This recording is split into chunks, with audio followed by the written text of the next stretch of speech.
Times of नगर, आपल्या हक्काचा आवाज।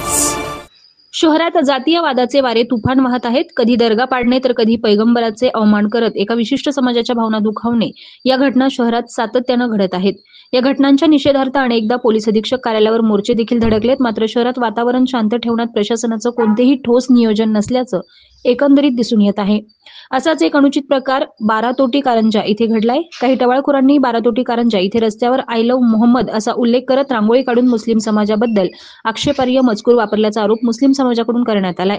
यावेळी संताप व्यक्त करत समाजाच्या काही जबाबदार व्यक्तींनी घटनास्थळी धाव घेत या टवाळखोरांना अटक करण्याची मागणी केली आहे। ही घटना लक्षात घेता वातावरण चिघळू नये यासाठी पोलिसांनी घटनास्थळी धाव घेतली आहे। या प्रकरणी संग्राम रासकर सह इतर दोघांना पोलिसांनी ताब्यात घेतलं असून पुढील तपास कोतवाली पोलीस करत आहेत। ब्युरो रिपोर्ट, टाइम्स ऑफ नगर।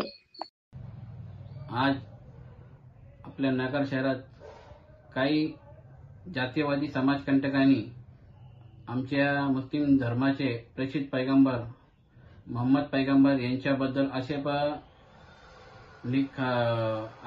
रांगोळी काढून त्यांचे नाव रस्त्यावर लिहिले गेले। त्याचा आम्ही सर्व मुस्लिम समाजाच्या वतीने जाहीर निषेध व्यक्त करतो।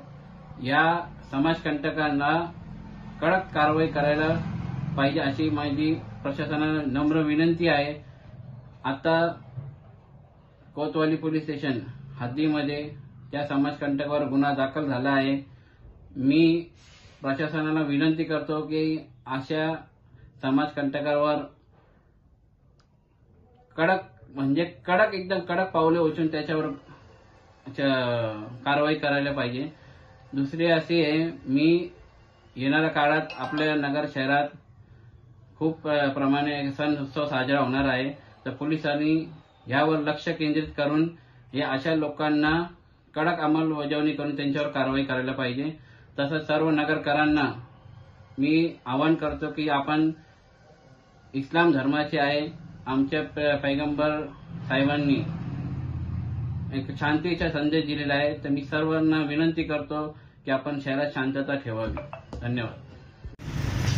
आज बड़ा अफसोसनाक जो खबर अहमदनगर के अंदर हुई है कि हमारे पैगंबर मोहम्मद सल्लल्लाहु अलैहि वसल्लम के बारे में रोड के ऊपर एक विशेष समाज ने बेहुरमती की हमारे प्रॉफिट मोहम्मद सल्लल्लाहु अलैहि वसल्लम के बारे में, और उनके बारे में पहले से हम एसपी साहब को और कलेक्टर साहब को पत्र देते आए हैं कि ये चीज़ें ऐसे अहमदनगर में होना मुमकिन है।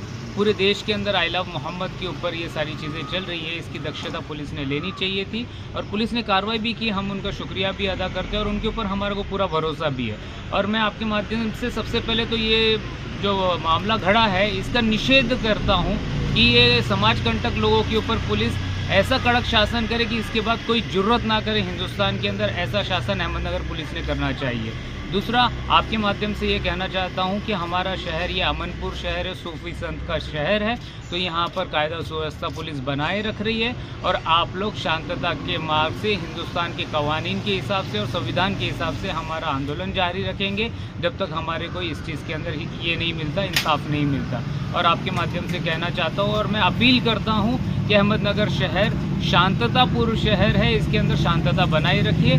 कोई भी तरीके की जो अफवाह है उसके ऊपर ध्यान ना दे। जो घड़ा है हम लोग उसका निषेध करते हैं और उसके ऊपर पूरी तरीके से कार्रवाई होगी। इसके लिए हम हमारे जितने सारे लीडर्स हैं और अहमदनगर शहर के जितने सारे लीडर्स हैं इनको साथ में लेकर हम लोग एसपी साहब से और जो कंसर्न ऑफिसर्स हैं इनके साथ में मिलकर ये चीज़ करते रहेंगे। शुक्रिया। टाइम्स ऑफ नगर, आपल्या हक्काचा आवाज।